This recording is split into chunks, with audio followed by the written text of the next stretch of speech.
में से 3-4 बच्चे घरों को वापस आ गए, फिर आपका सारा ये कोई नहीं आएगा। किस तरह आप कहते हैं कोई नहीं आएगा? शाहीन साहब किस तरह? अच्छा,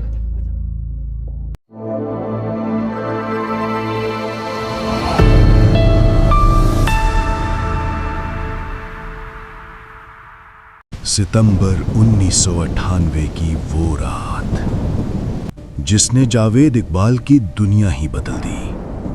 वो अपने कमरे में बेखबर सो रहा था कि अचानक किसी ने उसके सर पर जोरदार वार किए। बंदूक का बट एक के बाद एक और वो जमीन पर गिर गया, लहू लुहान, बेहोश, जिंदगी और मौत के बीच लटका। मोहल्ले वाले उसे अस्पताल ले गए। डॉक्टरों को कोई उम्मीद न थी, मगर किस्मत को कुछ और मंजूर था। 3 हफ्ते बाद जब उसे होश आया तो उसने अपनी मां को रोते पाया। ये सदमा नाकाबिले बर्दाश्त था। चंद दिन बाद मां चल बसी।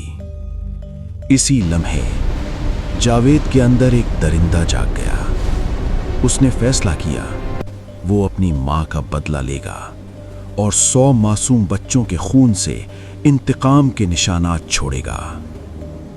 दिसंबर 1999, लाहौर, डेविस रोड, रोजनामा जंग का दफ्तर। एक वजनी खत मौसूल हुआ जिसने सहाफियों के कदम जमा दिए।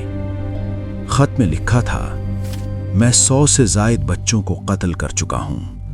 अब खुद को कानून के हवाले करना चाहता हूं, लेकिन पुलिस के सामने सरेंडर नहीं करूंगा। वो मुझे मार देंगे। हर लफ्ज के साथ कमरे में सन्नाटा छा गया। ये सिर्फ एक खत नहीं था, ये एक कातिल का एतराफ था। जब पुलिस जावेद इकबाल के घर पहुंची तो मंजर किसी डरावनी फिल्म से कम न था। दीवारें बच्चों की तस्वीरों से भरी थीं। कमरे में जूतों और कपड़ों के ढेर थे और एक कोने में नीले रंग के ड्रम्स जिनमें तेजाब भरा हुआ था। बदबू इतनी शदीद थी कि हर अफसर की सांस रुकने लगी। तफ्तीशी अफसर ने बताया, वो बच्चों को अगवा करता, उन्हें नए कपड़े देता, खाना खिलाता और फिर एक आहनी जंजीर से उनका गला घोंट देता। लाश को ड्रम में डाल देता। सुबह तक लाश तेजाब में घुल जाती और फिर वो इस महलूल को दरिया में बहा देता। हर कदम पर खौफ था, हर लम्हा एक नया सदमा। जावेद इकबाल एक खुशहाल खानदान से ताल्लुक रखता था, मगर जिंदगी ने उसे कई सदमे दिए। छोटे बच्चों की तरफ मैलानात, पुराने ज्यादती केसेस, हमला और मां की मौत, ये सब उसके जहन में इंतकाम की आग को भड़काते रहे। मगर उसके खानदान का मौक़िफ़ मुख्तलिफ था। उनका कहना था ये सब एक ड्रामा था।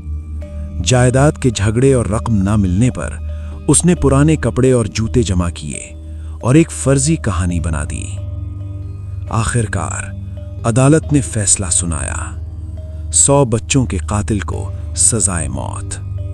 जज ने हुक्म दिया, जावेद इकबाल को मीनारे पाकिस्तान के सामने उसी जंजीर से फांसी दी जाए जिस जंजीर से उसने बच्चों को मारा था। फिर उसकी लाश के 100 टुकड़े किए जाएं और उन्हें उसी तेजाब में डाला जाए जिसमें वो बच्चों को डालता था। ये फैसला इंसानी तारीख के सबसे हैरान कुन फैसलों में से एक था। लेकिन 8 अक्टूबर 2001 को एक नई खबर आई। जावेद इकबाल और उसका साथी साजिद जेल में मुर्दा पाए गए। सरकारी मौक़िफ़ था, उन्होंने खुदकुशी कर ली। लेकिन सवालात जन्म लेने लगे, क्या वाकई ये खुदकुशी थी या किसी ने उसे हमेशा के लिए खामोश कर दिया? आज 25 साल गुजरने के बाद भी बहुत से सवालात अधूरे हैं। वो बच्चे कहाँ गए? क्या वाकई वो कत्ल हुए थे या उन्हें कहीं स्मगल कर दिया गया?